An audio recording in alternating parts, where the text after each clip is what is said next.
Love, that ever-flowing liquid fire of light, ever-expanding and illuminating truth, which is always revealed with wisdom, a spiritual nutrient necessary for vitality that is maintained through selflessness, a filter of ether that aids purity, which is love. Love, a limitless paper lantern floating into infinity on the intentions and actions of initiates of the mysteries.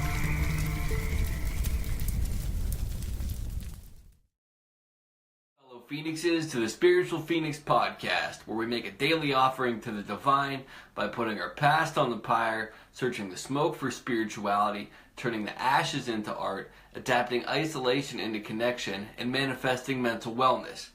I'm your host, Ross Cessna, and together we are the Spiritual Phoenix. The intent of this show isn't to tell you what to think, but to get you to think, and originally articulate yourself in a way that is uplifting.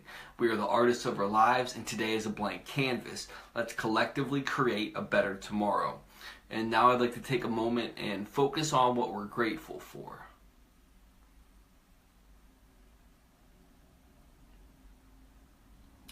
Today I am grateful to be aware of my own kind of evil tendencies, my own BS, my own character defects, and the things that really limit my ability to have healthier relationships with people and limit my happiness. And with that, I'll get into a couple quotes. We are each our own devil, and we make this world our hell. That was said by Oscar Wilde. Sometimes the devil is a gentleman. And that was said by Percy Bysshe Shelley. I probably butchered that. And the devil's finest trick is to persuade you that he does not exist. And that was said by Charles Baudelaire.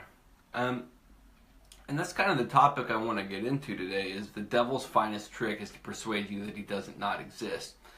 And if you've listened to this show for a while, you realize that I'm not religious, hopefully. And looking at what the concept of what the devil represents in esoteric philosophy, or from a metaphor or allegorical standpoint, the devil is the beast mentality, the primitive elements of man. So if you look at this statement, the devil's finest trick is to persuade you that he does not exist, through the esoteric filter, what it's saying is the lower elements of your character, the finest trick that it has is to persuade you that you do not have these lower elements of character.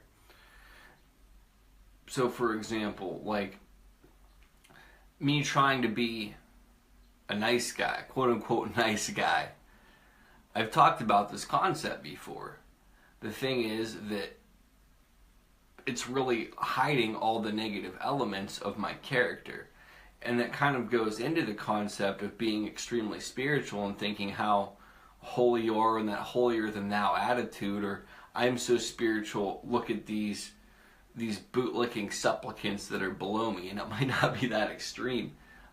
This is something that I'm falling into right now in recovery, though, where I'm looking at myself, and the word that I even used is I'm more sophisticated than a lot of these people, because a lot of these people in my area kind of have like this ghetto mentality. And here's the thing, that's just me being judgmental, and that's my own inner darkness kind of casting a shadow on these people, because the reality of it is I'm just being pretentious and snooty, and these people can still teach me stuff. Anybody can teach me anything when I'm being humble and when I'm not being so full of myself. I mean, even when I was like a nice guy, I would do stuff for people, but I would expect stuff in return, these concealed contracts. So it's like I was giving these people deals with the quote-unquote my devils, my demons, without them even knowing it. And then when they didn't fulfill what I thought that they should fulfill, I would get upset, I would get angry, I would emotionally attack them in ways, verbally insult them also. And that's one of the things, like, I think that a lot of people fall into this trap of they don't recognize their own darkness, or they minimize their own darkness. Like, I don't want to single out a specific religion, but certain people in certain religions like to attack other people's choices. And they believe that God created everything, but yet these other people that have different sexual preferences, different theological preferences, different ideological preferences, they cast all these people into this realm of the devil. And it's obviously a very polarizing mentality, but what they don't seem to realize is their own actions, their own attitudes are portraying that concept of the devil. They have this holier than thou attitude, so it really projects this this evil attitude. And the other quote, sometimes the devil is a gentleman. The reality of it is, I would rather be around somebody who kind of shows their darker side occasionally than somebody that never shows it. I did a quote before, and it's my own personal quote. I think it was something along the lines of, I trust a man with no shadow as much as I trust a man with no light. And that literally means, like, if I don't ever see anything bad from you or anything good from you, it makes me question what's going on behind the scenes. Because nobody's perfect. And if you're going around and everybody's always content with everything you're doing, that's somewhat people-pleasing in my opinion. I mean, maybe that does exist, but it doesn't seem practical. The Oscar Wilde quote, we are each our own devil and we make this world our hell. I really do believe that hell is a mind state, just like heaven is a mind state. And if we're unaware of our own devilish attitudes towards things, and we walk around angry, we walk around with this greed, we walk around with these concealed contracts, we walk around with all this crap inside of us, and then we see all this evil in the world, that's more so us projecting that evil into the world through our own filter. Just like with me seeing these people as like ghetto, or like thinking they're gangsters in recovery. That's me projecting an image on them, and maybe they are, but it does, maybe that's how they see themselves too. That doesn't mean that I can't learn from them.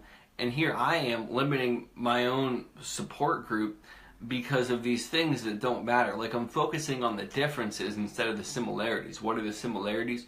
We're all in a recovery from substance abuse. We're all trying to better ourselves, and it's not for me to look at these people and say, well, they're not bettering themselves the best that they could, or they're not doing recovery right. I don't get that luxury. I mean, I might be able to trick myself into it, but if I'm thinking clearly, that's not an option that I have. We have similarities, and me focusing on the differences pushes me aside. One of the most productive times in my life in recovery was when I was consciously aware and consciously doing shadow work. That's kind of fallen by the wayside. However, I'm on step 7 now. I just did step 6 in a 12-step program. Step 6 is looking at your character defects, essentially. And then step 7 is asking your higher power to remove those character defects. I guess one of my character defects is being blind to my own bullshit and being arrogant enough to assume that I am on this great path. And it's not to say that I'm not better than what I was. The issue is that sometimes these negative traits can lay dormant or conceal themselves from me and trick me into believing that they're not there. Like, I've had a lot of anger lately.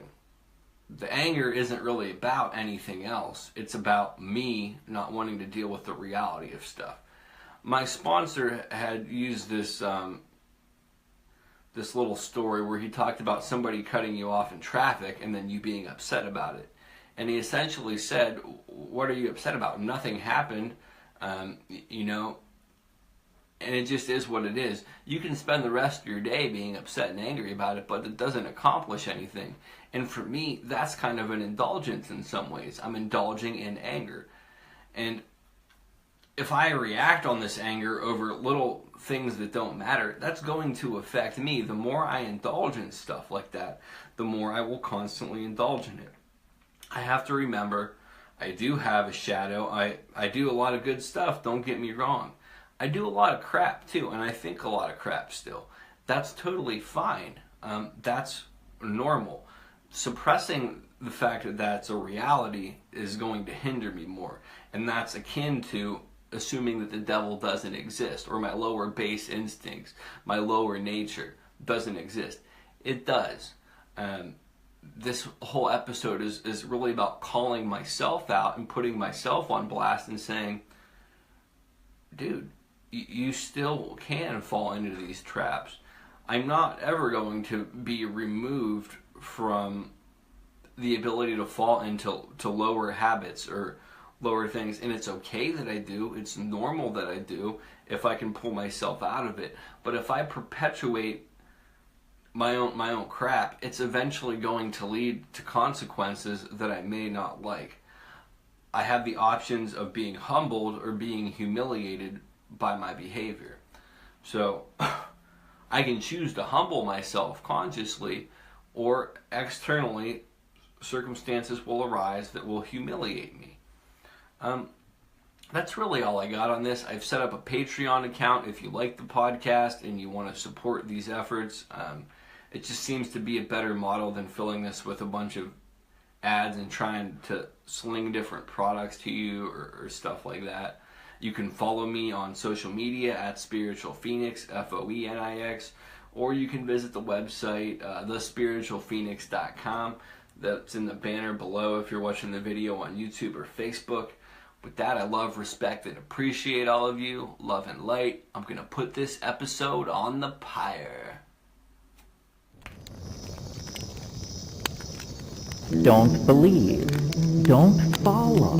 Do not consume. Do not watch. Largely what I'm talking about here is reclaiming experience. This is what's been taken from us. It's a self-advancing, self-expanding, self-defining process, and it takes no prisoners. The real world isn't a spiritual world, it isn't a material world, it isn't an empty world, it isn't a solid world. It's simply